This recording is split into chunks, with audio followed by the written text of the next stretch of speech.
Just think, man, it all started because you did a video on taking the garbage out. Exactly.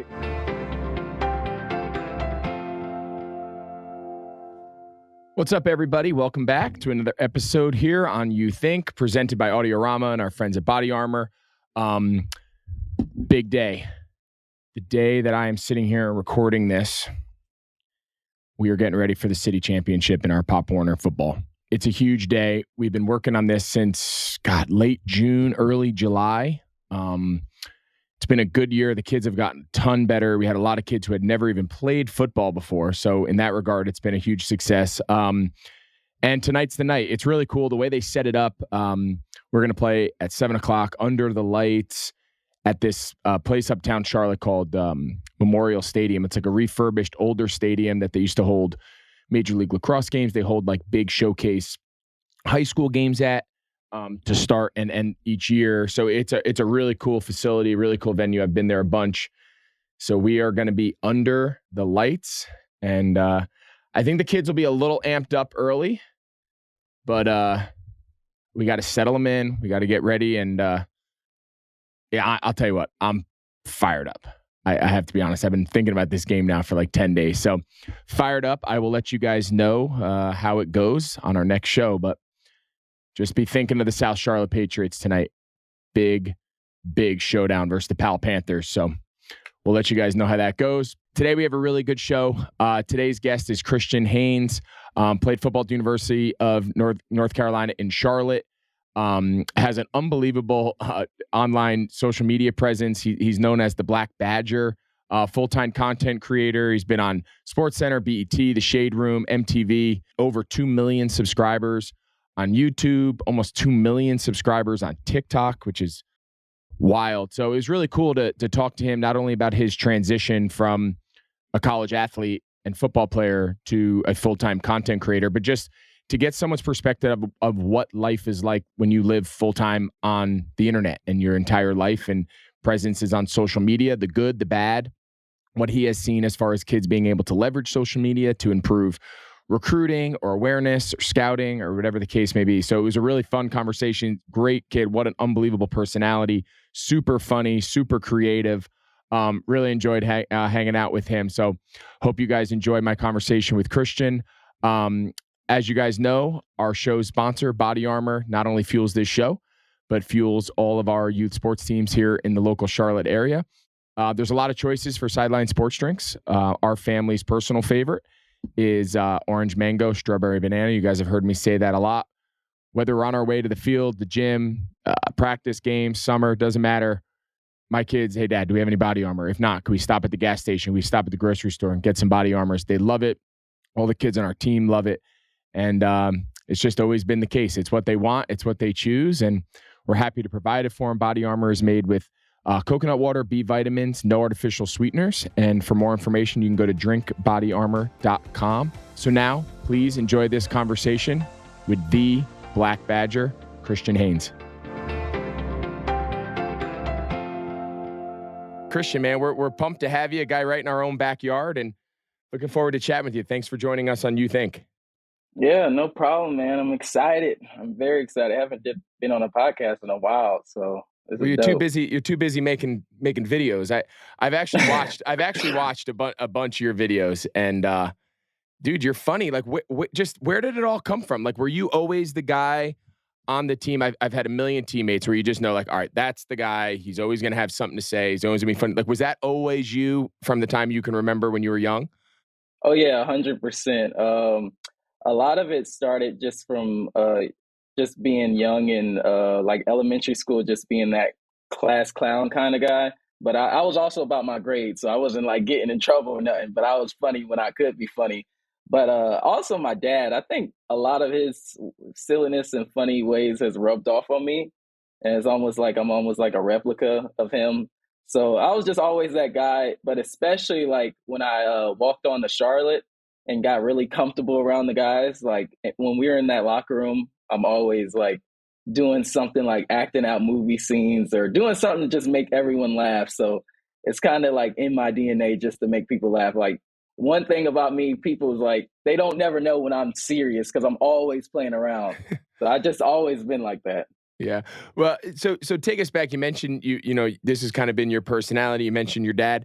Give us a little idea. Obviously, here on You Think, we tackle all aspects of the youth sports scene, what these young kids are growing up, the environment they're growing up in, especially with social media. And we're gonna dive into the social media transition that you made a few years back into a full-time content creator. But just tell us a little bit about growing up. You mentioned you walked on and played at UNC Charlotte right here, the 49ers, eventually earned a scholarship. Just what was your youth sports experience like, growing up, and what sports were you exposed to? What sports did you gravitate towards? Of course, football being what you pursued in college.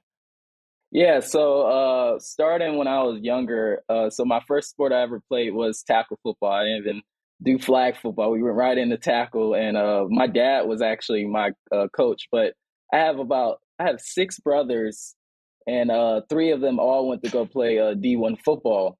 So it's kind of like football was just always in our family. So I kind of wanted to like go in their footsteps, basically. So I played football, little league. I played on a military base with actually the 49ers, which is pretty Wow. ironic There because you go. the Charlotte 49ers. Yeah. But yeah, I played little league, and then it's crazy. I went to middle school, and that was a time where like I was all good in like playing little league, but when I got to middle school, like I didn't play at all. So that was one thing that motivated me going into high school, because that's when I first started learning about training. And then I was just training daily all through high school.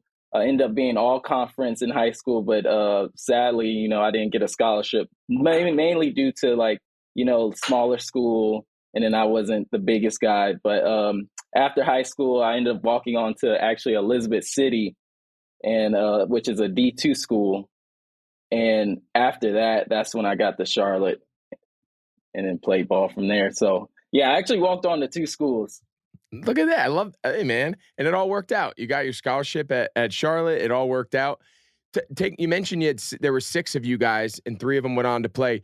What did your father play? Like, what do you attribute the success that you and your brothers had? Like all the guys going on to play football in college. Like, was it because of your dad's coaching? Was it his background? Was it what you were exposed to? Just what do you think is the reason why so many of you had success to move on?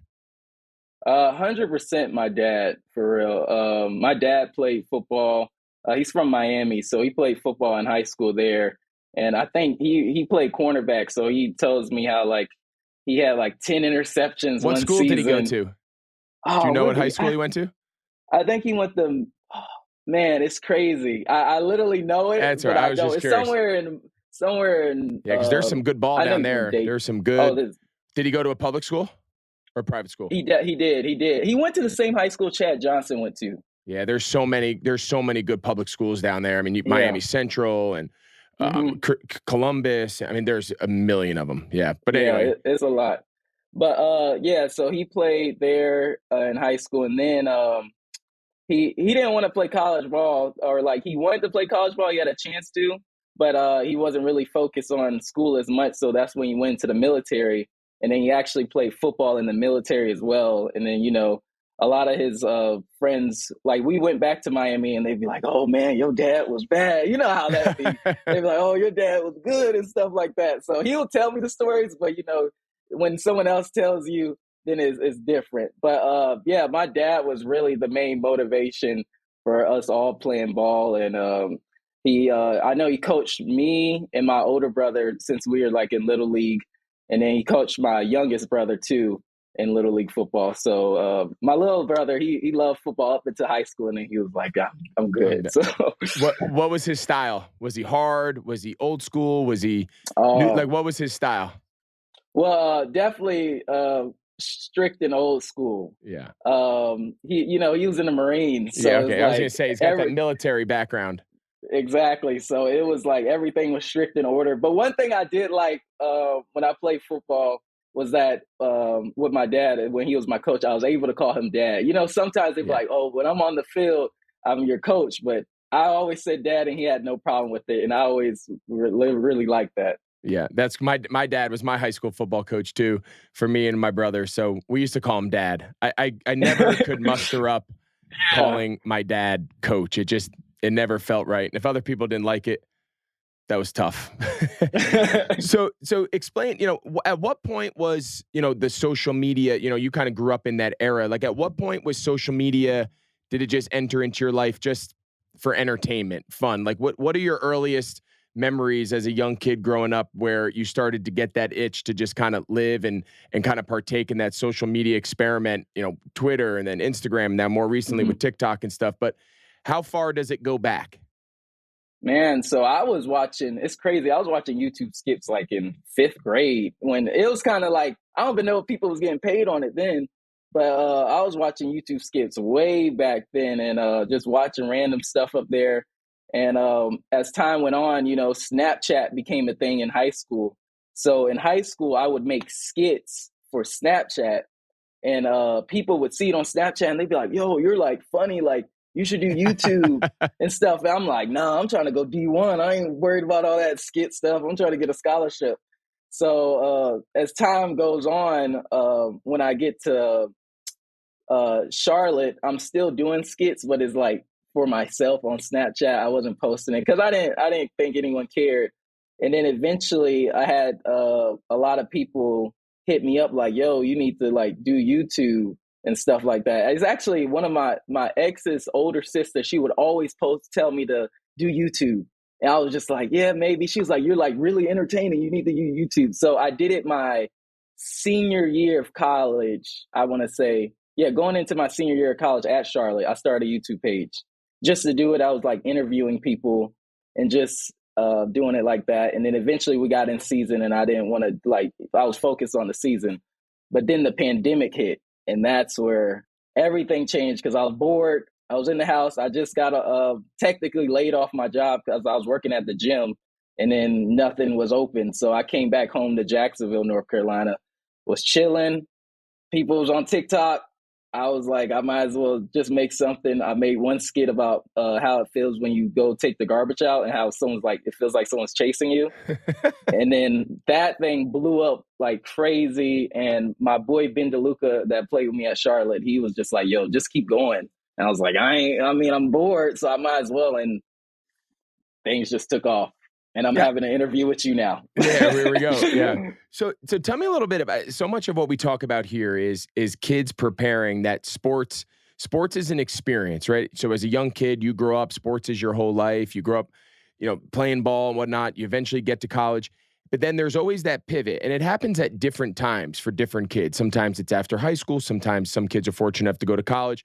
But there's always that pivot. There's always a day where what you've done your whole life in sports ends and you need to make that transition into something new. So think back. So with pandemic, you'd always kind of toyed with it, but it was always kind of secondary. When you finally said, you know what, I'm going all in. I'm going to be a content creator. There's money to be made. I have a gift I've known for a long time. I like to entertain and make people laugh. Like, what was that pivot point in that process like looking back when you had to just say, hey, I'm going all into something? Is it scary? Is it exciting? Is it new? Like, what when you think back to that, like what do you remember? I just remember. So one thing about me, a lot of how I move now is due to how football was, like how I reacted in football. So one thing I have about my mentality is always being consistent in what I do. I've learned that from football. I knew if I worked consistently hard, I was going to get better as a football player. So now I'm in a place where I'm gifted with something. And now if I continue to consistently work at it, I'm just going to get better at it. So when I posted that first video and it went viral, I was just like, well, I mean, this is fun. I didn't know anything about no money involved in it. I just thought it was funny. I was making people laugh. So I was like, okay, I'm gonna just do this. So automatically, since from football, I was consistently making videos every single day, like every day. Like it wasn't like a chore. No, it was just fun to me. So once I started doing that, I was like, yo, I'm about to just keep doing this. But then someone hit me up. It was like, hey, do you want to do this ad for $80? I was like, $80? That's a lot of money for an ad. So once I noticed there was like funds or money that comes with this, then I was like, all right, let me really see what this is about. So I kept doing that. Eventually people from TikTok hit me up for the partner with Pizza Hut and stuff like that. So it was really like when when I first really got that $80, and I was like, okay, could be like something serious. So Yeah, so for just humor me for a second, us old guys who don't really understand. I mean, I'm on Instagram, but like my kids have TikTok, so they find out everything they know. Dad, did you know that? And I'm like, how? Where'd you hear that? Oh, I heard it on TikTok. So I kind of roll my eyes, like I'm now that old guy. So just assume everyone listening to this is an old guy who doesn't understand, or old girl, I guess. How does the idea of being a full-time content creator on TikTok, on Instagram, making videos on YouTube, like how do you make a living, right? You mentioned you work with Pizza Hut, there's ads, but then like just explain all the different ways that people like yourself make a living from being super funny and making entertaining videos on the internet. yeah, so just to start from, I'm gonna just tell you from my journey. Yeah. So first it was TikTok. So you're just one of the things that makes me marketable is that I make funny, clean, relatable content that if your kid saw my skit, he would go to you and show you, and y'all both laugh. It's not like, oh, you don't need to be watching that. So I knew, one, I'm not a big cursor anyway, as a myself, but I knew that, okay, I need to make relatable content because this is what people are liking. So once I kept doing that, I noticed the brands kept coming in, as in Pizza Hut, I think Orbit. This is like, these are big companies that are coming at me early, and they're giving me like, they start talking thousands of dollars that I'm just like, for 15-second, a minute video. So it's like now things are changing. So that became a norm for me. So though the brands were coming, that's not as it can be like, you can have some months that are fast or some that are good or some in months that are slow. So that's when I started to transition and go to YouTube. And YouTube is the thing that changed everything for me, because I brought my content from TikTok and just brought it to YouTube. And YouTube Shorts is pretty big, which got me from, I want to say, like 1,000 subs to 1 million in 8 months. Wow. And then after that, I started making longer videos, and that's when you can put the ads in between, and then your revenue shoots up from there. So I would say definitely the brands are the big thing with when it comes to TikTok, but YouTube ad revenue, that's my biggest stream of income. And that's how I really make a living. And then you get sponsorships within YouTube as well as they see you grow. So it's not too complicated, but it's like, it's crazy how stuff, like I literally, if people just say I make comedy skits and get paid for them, they look at me crazy. But it's just what it is. Hey man, only in America. Do you, man? That's so now I'm gonna ask, like, there's always the yin and the yang. There's always the good, and it always comes with a little bit of bad. When you live your life on the internet, and obviously you're putting yourself out there, you're entertaining people. Some people, I'm sure, love every video. I'm sure some people don't love every video, right? There's always feedback. The internet sometimes has the worst humans on the planet that live there. That's something that these young kids now are growing up in. I even can see it in little glimpses with my young kids where, Dad, how many likes did you get? Dad, what did the comments say? Like, they're so worried about the feedback from strangers. Like, as someone who lives in that world every single day, and I'm sure you get great feedback, and I'm sure there's some negative because, let's be honest, it's the internet. Yeah. How do you deal with it? And at the same time, like, what would be your message to other young kids that are listening to this who also, are putting their life out there, putting videos, trying to get recruited, and have to deal with negative feedback on the internet, maybe at a, middle school, high school, at a young age? The best thing with me, because I get it all the time, it's like, I feel like regardless of what you do in life, someone's going to always have something to say. It don't matter. You could be feeding every homeless person in the world, and someone's going to have something negative to say.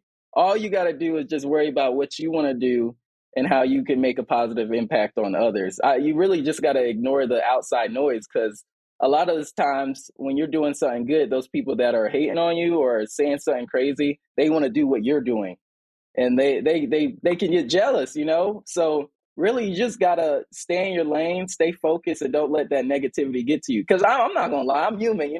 I've been in situations where someone's commenting, and I would say something slick, nothing crazy, but I would say something slick to be funny because they don't expect me to say anything. But for the most part, I ignore it all because it is what it is. People are always gonna have something to say regardless of what you do. So you just gotta stay focused in your lane, and keep doing what you're doing, because it's like it's always a small percentage of people that Always. are hating over all the other people that love what you do. Yeah. So and it can get you kind of off track sometimes, but you gotta stay focused. Yeah. Something I say to my kids all the time is you got to know whose opinion matters, right? You don't want to block everybody's opinion out because then you're closing your ears and you're not being open to feedback and honesty and truthfulness. So you don't want to live your life that way either. Whose opinion do you care about? Like when you get feedback on your videos or you get feedback on different skits or different ideas that you might have, like do you have a little circle, your family? Do you have a close group of friends? Like are there people whose Mhm. opinion that they can call you and say, hey man, that's not funny. That's really good. Do more of that. And you won't take it personal. But like these people's opinions matter to you. Like who are those people? Oh, definitely. I definitely have a group. So it's small though. I don't like go out tell everyone, but definitely my girlfriend's one of them for sure, because I just let her You see got to keep her. You everything. got to keep her Yeah, happy. Yeah, you got to keep her happy. definitely. My boy Lathwan from high school. We went to school together, and he's super funny dude. Like we're such like on the same mindset when it comes to funniness. So I always like if I'm unsure about something, I send it to him. Make sure if he thinks it's funny, if it's funny, then I'm good to go. And usually my boy Daryl, he's also another successful YouTuber and content creator. And I like sending them. Those are main three like people that I send stuff to. And sometimes I show my parents. They just, anything I post, they laugh. So that's why I go to them sometimes. But anything I post, they think is funny most likely. But yeah, usually my girlfriend Lathorn and my boy Daryl, that I usually show them my stuff just to make sure if I'm on unease if I think it's funny or not. So So tell us a little bit about your creative process. So when you're thinking about making new skits, obviously I've been on your page. I've watched a lot of your videos. You have certain common themes, certain ones that are kind of one offs. Like what does the creative process look like to you from the moment you have an idea or a concept to it's actually posted and put up on all your channels? So honestly, I get in the shower and so it comes to mind, man. It's so crazy. People ask this all the time too. So I'm just like, I really just be chilling sometimes, and like ideas just come to mind, or like I'll be in a situation where something funny's happened and I'll just play, man, that would be a funny skit. So like honestly, like the skit will come to mind, and then I'll go on my notes, which I have like notes and notes of skits that I still haven't done to this day. And then I put it down just to remind me. So I'll be like, okay, next week I'm gonna do this. So I'll like set up my schedule as in I'll do like 2 or 3 reels a week. Have the idea, usually use the green screen or my ring lights, and then just shoot it. But other than that, when it comes to like coming up with ideas, I'm telling you, I just be chilling. I don't force it. The only time I gotta force the idea is when I have to do a brand, and I gotta be like, okay, let me see how I can put the brand in this funny skit and make it marketable and everything like that. But other than that, when it comes to stuff on my page, it's like it's a lot of it stuff I experienced, or it's just funny ideas that come in my mind. I'll be like, yo, this would be funny, so I'm gonna just do it. Yeah, so when they put you on the spot though, and they're like, "Hey, here's a couple bucks, go be funny." Yes. You're like, Exactly. I think of that. I think of that scene from Wedding Crashers where like that little kid wants Vince Vaughn to make him a bike. He's like, "Make me a bicycle clown." It's like, what am I here to? I don't know. I always think of that. Like every time when someone's like, "Hey, just be funny." Like, do you ever get Do you ever get tired of everyone just saying like, "Hey, man, Christian, just be funny, man." Just like you're at a party, you're out with some buddies. Like, you ever like, guys, like, Yeah, I'm sure that yeah. gets annoying when you're the funny guy. Everyone thinks you always got to be the funny guy. Nah, yeah, that's true. It's funny. I went to go speak to this one high school, and some kid was like, so you're funny? Tell a joke. I'm just like, what you mean? Yeah, I'm not. It's like I can't just. I mean, it will naturally come out, but I'm not about to stay up here and do stand up or something. That's great. So let me ask you another thing again, because you live in this space every single day. We see so many kids right now, especially on Instagram. They're posting highlight videos to YouTube. We've kind of created this like highlight reel culture. It's how kids Mm. are getting recruited. It's how kids are making showcase teams and showcase camps. Like, what are you seeing out there? Let's start with the positives. Like, what are you seeing out there right now that young kids just having a knack for understanding social media and how to use it to their advantage? Like, what do you see young, middle school, high school kids doing through social media, especially in the sports world, that's really allowed them to be seen by more people, maybe get scholarships, get on college campuses? Like, what are you seeing as someone who lives in that every day? So personally, me, I know like because I graduated high school in 2015, so social media was big, like Twitter. I just got on Twitter around that time, but now that it's evolved so much, I'm seeing kids post their highlights like on TikTok, Instagram now, and a big thing like on Twitter when a coach posts something, like all you see in the comments is huddle highlight links now. Yep. And I'm like, yo, this is like I don't, at least during my time, I don't remember us doing that because I made a Twitter for recruiting, but I didn't know like to comment on coaches' stuff. But that's all I see now is like they're trying to get the exposure. And I mean, I don't blame them because that's, if you want to get noticed, you got to do what you got to do. So that's one of the things, like, I feel like they're persistent. They're looking at other ways, they're finding other ways, and they have the internet to figure out new ways to get noticed. So that's one thing, is like being under coaches' posts and just commenting and DMing them and just not being afraid. Like I was emailing back when I was in high school, trying to email coaches, not even using social media, but everyone's on social media now. So that's one thing about kids today. They'll be persistent with that. Well, I one up you. When I was coming out, the way you got coaches to see is your coach would make like a VHS. You even know what a VHS tape is? Yeah, I know. Have you ever seen a VHS tape? But no, like we didn't even have like digital, like there was no like digital way to have our games. They were all on like VHS tapes, and then you'd sit there with a dual VCR, and my dad would sit there and hit, record, stop, play, and he would splice up the reels, and then you'd make 1 million copies, and you'd package them, and you'd drop ship them to coaches around the country, hope they got it, hope they put it into their VCR and watched the film. Like when I was coming out, that was the only way. So it's so funny because I noticed that too. I follow a bunch of different college coaches, guys that I've worked with, guys that I just know or fans of. And it's so true. They could post like, hey, excited for spring ball, come on out to, wherever. And then you're right. If you click on that and to see all the comments, it's just high school kid, parent of a high school kid, and it's just, for anyone who doesn't know, Huddle is like an online like cloud, in essence, like a cloud service online that you can like upload highlights and plays and games, and then it's as simple as a coach just clicking on the link, and they can watch your video from their phone. So it's just funny, you emailed, I drop shipped VCR files, cassettes. And now kids can literally just from their phone send a DM or comment on a Twitter post, and any coach in the country can watch their highlight film. It's just, to me, the whole thing is just so bizarre. Yeah, times, man, it's changed for all our generations. So yeah. What pitfalls now? Again, let's flip it on its head, right? We got middle school kids, we got especially high school kids. Every play they've ever made is now on social media. They've opened this whole door where it's, hey, I'm putting myself out there because I want all the good. Well, as we know, sometimes with the good comes the bad. We talked a lot about that negative response and young kids not being able to be prepared. They think all these people's opinions matter, and all of a sudden they're just inundated with negatives, right? You show a highlight reel of you making an interception. Well, everyone's going to find out who that quarterback was on the other team, and that kid's going to get dogged in the comment section. So, like, how do we continue to use social media for fun, for positive, but, like, how do we prepare the kids to deal with the negative and the pressures and being in the public spotlight that is just going to come with the territory once you put yourself out there? Man, I would just try to prep them on just trying to stay focused on doing what they're doing, because I feel like social media is good, but it's also like you go up there and then you start comparing yourself to others. And it's in the sports world too.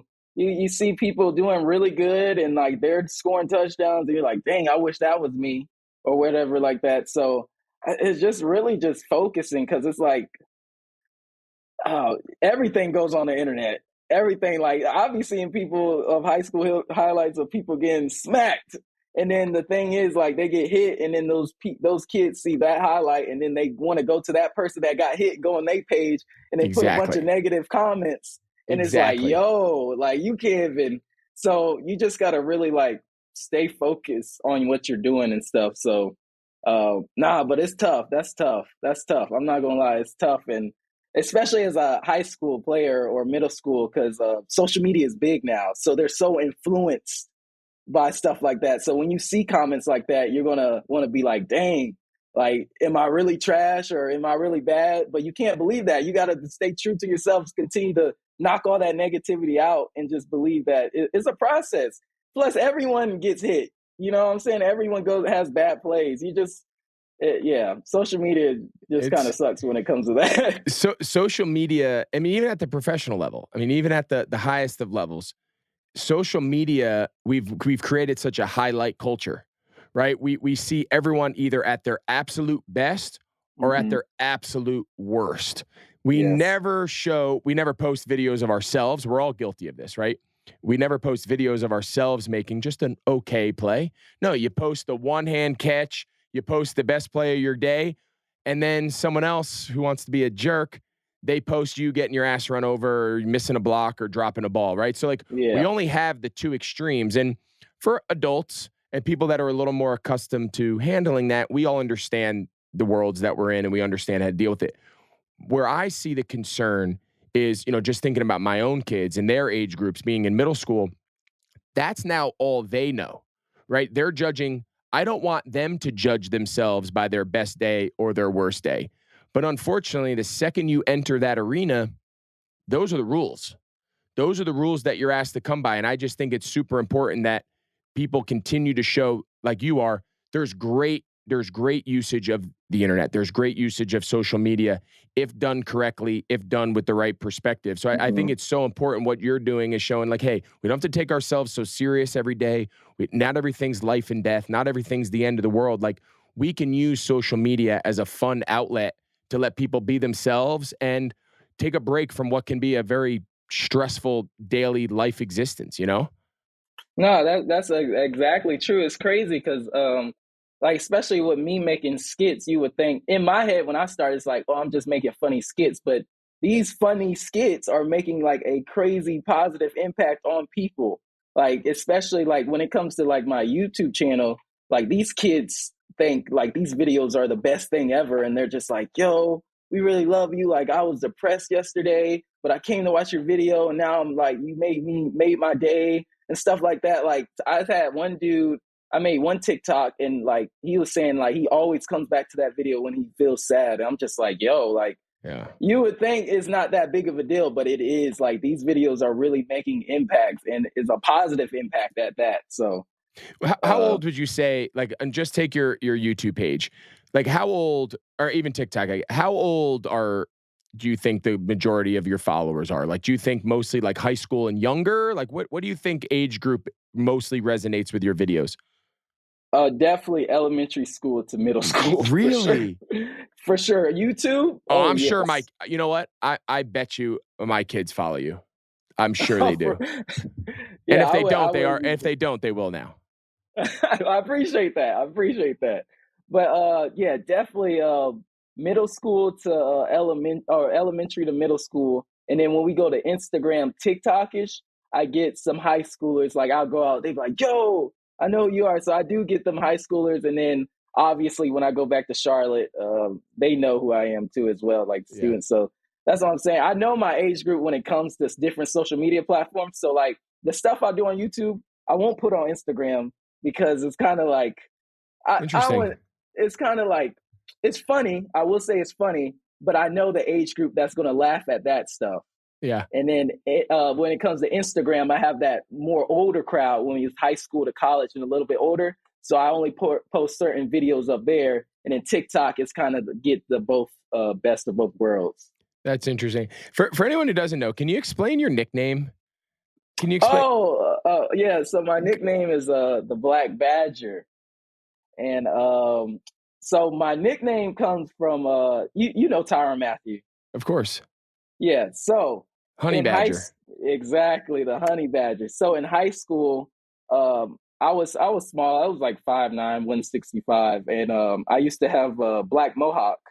And he during the college, like he was one of the best, one of the only person I really looked up in college football because he was like 5'9", Yeah. one something, but this dude was like playing like he was 6'5", 250. Like he was a beast. And like me being small and aggressive in high school, I was like, yo, like that's why I want to style my play after. So like I used to have a picture of him in my locker junior year. And my boy Brad Cannon one day was just like, yo, what's up, BlackBadger? I was like, I like that. So ever since then, I took that nickname since junior year of high school. And like some people at one point, like people didn't even know my real name. They'll just be like, your name's Badger, right? Like they didn't even know my real name was Christian. So That's awesome. I just ran with it. So hopefully, one day I'm still hoping to meet Tyrann Mathieu because he's a huge part of that. I'm sure at some point that's going to be made. I'm sure we can make that happen at some point. I'm sure he'd love to hear that he inspired you. So the last couple things, and I'll let you go. Like, what's next for you? Like, how far do you see yourself taking this? This life on the internet, this content creation. Like, what is the next step for you? The next step for me is acting. Acting is a big part. It's crazy because I've been acting for about 2 years now, and I got signed to my acting agency due to social media. And there was a girl that went to my high school that saw what I was doing. She was like, "Are you like interested in acting, like being on television?" I was like, "Yeah, like that's what I want to do." So she let me do that. I got in contact with her agent. I did like a side piece, like I read a script for her. The agent loved it, and things just took off from there. I actually just got back from Wilmington, North Carolina, but I'm about to be in a huge film that's coming out like in next year or 2024. But yeah, I'm already going. I've been in 2 feature films. I've been in a Truist commercial that should come out sometime, and a Dirt Devil photo shoot. So acting is where my concentration is really at because I just got a passion for entertaining people, but I kind of want to be like that Jamie Foxx. I know I can get into the game like being funny, but eventually I want to get serious and just do anything. So acting is my thing. I did some stand up too. That was an experience. I only did it once.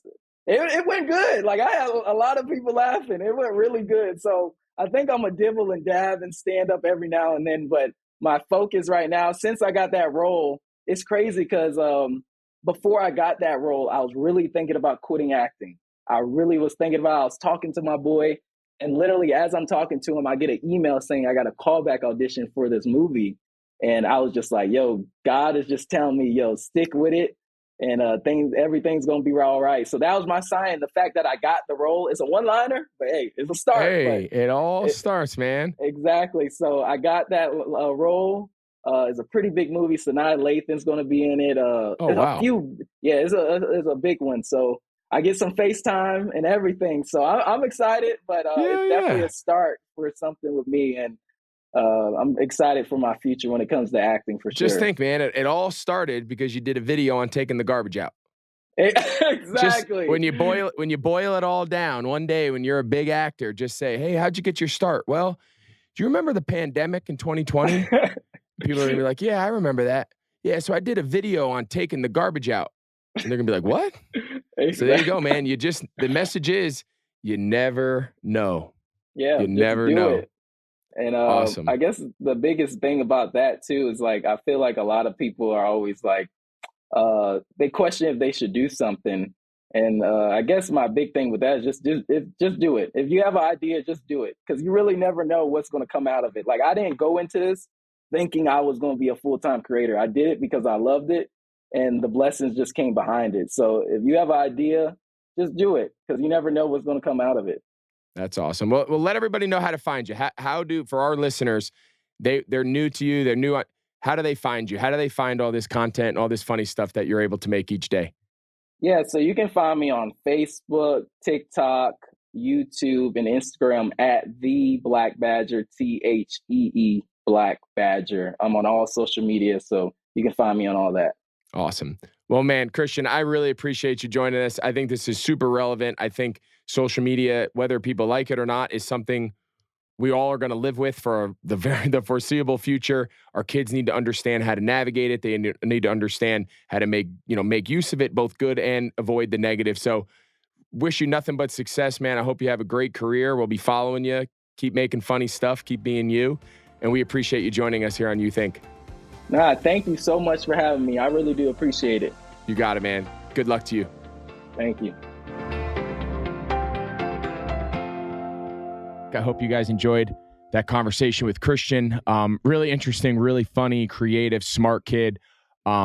Really has made an unbelievable transition from his time as a football player right here at UNC Charlotte to now as a full-time, internet sensation. His videos have gone viral. He's just really a really sharp guy, funny, smart. It was a cool conversation. I think it was such a timely conversation because so many of our kids, I know my own, get so much of their information and so much of their time from social media. And there's good, right? They're made aware of certain things. It's good, but there's also a lot of negatives that come with it. And that's us as parents. That's our job to continue to police and continue to monitor the information that they're exposed to and the outlets on social media that they're following. So it's a changing world. It's a crazy world. It's not an easy time to raise a young kid. But I thought Christian had some really good insight into what that world is like, coming from someone who lives it, breathes it, sleeps it every single day of his life. So we appreciate Christian for joining us. At this time, as we know, it's not only going to be our fan questions with our fan favorite Tasha, but we're going to get a quick the last two Syracuse Orange updates. Not quite as good as for the first couple weeks. Not quite as good. No, but we're hanging tough. They're gonna turn it around. Yeah, we'll see what they do this weekend, but it was not looking. Who do they got this weekend? Wake Forest. Hot. I think we have Pitt this weekend. Pitt. All right, you can beat Pitt. I know Notre Dame last week was tough. Yeah, it was tough. Tough coming off that Clemson game. Yeah, it was a bummer, but you know what? It was Halloween weekend. Maybe they had fun at Halloween. I'm not sure. Did you guys do anything fun for Halloween? We didn't do anything crazy. Kids dressed up. My boys were Maverick and Goose. My daughter and a bunch of her friends were M&Ms. Cute. So we had fun. We went over one of our family friends' house, and the kids went trick-or-treating, and the adults kind of just hung out and made sure they didn't eat the entire bag of candy in one sitting. So yeah, we had a kind of a low-key, nothing too crazy. We're not huge Halloween people in our house, but yeah, we had fun. How about you? Did you dress up? I did. I was a painting. Oh, that's right. We talked about this. You were a painting. Yeah. Your boyfriend was a painter. How was the reception? Was it pretty well received? People actually figured it out. I was surprised because it was a pretty not great painting, but they figured it out. So it was good. I remember when you first told me that story, I thought your boyfriend was actually a painter. So the way Tasha first told me the story, she's like, well, I'm going to be a painting. My boyfriend's a painter. So he painted a dress and I'm going to walk around as a painting, but it's a horrible painting. I was like, well, if your boyfriend's a painter, you might not want to tell his paintings suck or else he's got to get a new job. And you're like, oh, no, he's not really a painter. He's on Halloween a painter. I was like, oh, that makes a lot more sense. Yeah, I thought really that was like his wrong. profession and he was trying to show you off or something. Yeah, and then I just didn't like it. That'd be horrible. And you're just shitting on his painting skills? Oh, my goodness. Well, I'm glad to hear he's not an actual bad painter, so that works out. He's doing well in his career. We're fine. So our first audience question for today is from Chloe from Instagram. They say, I played ice hockey at Harvard, but I'm struggling with what to do next. So what advice would you give competitive athletes on how to find their next move? Yeah, I think this is a challenge that all people, but let alone athletes, really face. And when you think about it, especially athletes that play, beyond high school, right? Where they have some sort of college career or some sort of time in playing professionally, when it's really your identity. It's what you've done. You've poured your entire life into this. And then at a very young age, it's gone, right? And I tell people all the time when, I talk about athletes, I say, well, take if you went to school your whole life to be a lawyer, you went to all those years of law school, you went through all that stuff. And then all of a sudden at age 28, they said, hey, no, you can't be a lawyer anymore. You got to figure out something. You've poured your whole life. You've poured your entire first part of your adulthood into being something that now you no longer can do. And it's not because you don't want to, it's just you can't do it anymore. So I think it's a real challenge that a lot of people face, specifically to what Chloe's asking. I think the key is, can you find something else that you truly enjoy waking up to do? And it could be a hobby, it could be, volunteerism, it could be something outside of maybe your job, right? Of course, you got to find a job that motivates you and whatnot, but find something else in your life that fills that competitive spirit, that gives you something to work at, something to strive for, allows you to set certain goals. And for some people, it comes through their work. For some people, it comes outside of their work. There's a lot of ways to find it, but something that someone told me when I was transitioning from my playing days now into TV is like, TV is not going to give you that like competitive fire that playing will.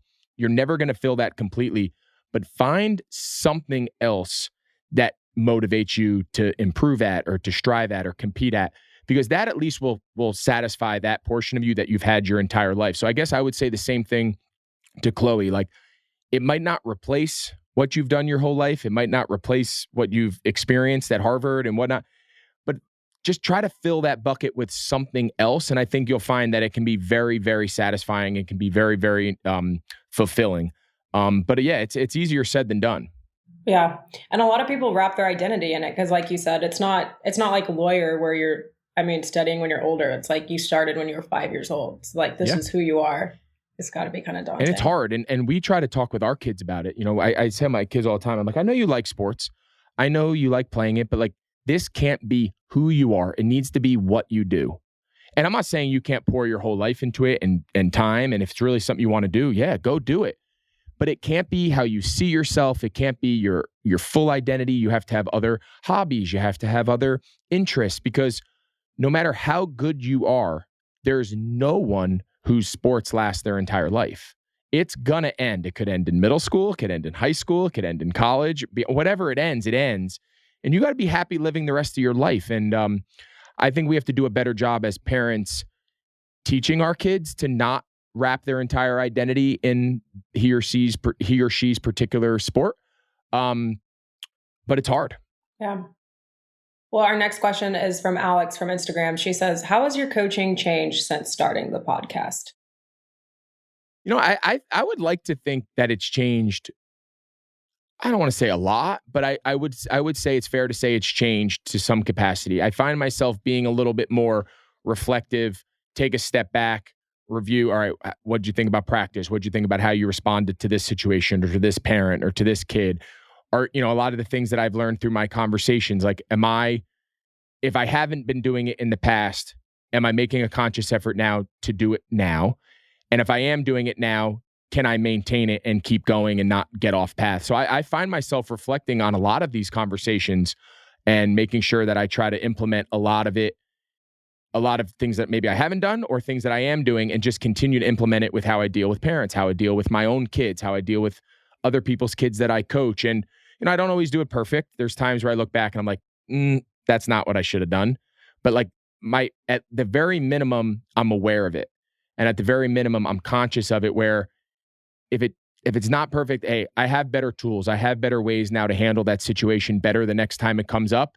So I'll be, you know, the next time it comes up, like, I hold myself, say, hey, you need to handle that a better way or handle that a certain way. So I think this has been a great experience for me to just find ways to either improve, find ways that validate my approach, but also maybe open my eyes to maybe a new vision, a new approach that maybe is in the best interest of the kids. That's good. Reflectiveness. The more you know. Yeah. Anyway, our last audience question is, do you have any coaching superstitions? No, not really. I don't. What if you're not wearing a hat? I always have a hat. I always wear a hat. I'm a hat guy. So maybe, you know, like thinking about getting ready for tonight's game, right? So I started off the segment with, you know, talking about tonight. We have our championship game. Like, I'm not a big into like what I wear, my shoes, my hat, but like, I do want to make sure when I show up to the game, I've personally, as the adult and as one of the coaches, I've thought through different scenarios. I've thought through different situations. I'm really confident in what we want to do. I'm confident in how we're going to utilize the kids, how the other team might approach us. Like, and I obviously can't go out on the field. I can't impact the game in that capacity. But like, I feel like if I spend the time to prepare and I spend the time to really have a good understanding, it'll allow me to better serve the kids once the game starts. I know exactly how to react. I know exactly what adjustment based on what happens in the game. I know what kids do well. I know what kids don't do well. I have a plan of rotations and depth charts and how to handle playing time and all that. So the more prepared we are going into the game, I think it allows you to make better decisions in real time when the game unfolds. So to me, that's my preparation. That's my superstition. Like, am I going to be in a position where I can do everything in my power to give our kids a chance to have success? Not to win, if I can help our kids have success individually and collectively, we'll win. We'll win as a byproduct of that. And I take that role seriously. It's something I put a lot of time and thought and effort into. And then you just let the game unfold and see what happens. Well, that's it for all of the fan questions today. Keep submitting them at YouThink or at Greg Olsen on either TikTok, Instagram, or Twitter. Well, thank you, Tasha, as always. And thank you guys all so much for continuing to follow along on this journey here at YouThink. Please continue to rate, review, subscribe wherever you guys get your podcasts. And we look forward to seeing you guys next week here on YouThink.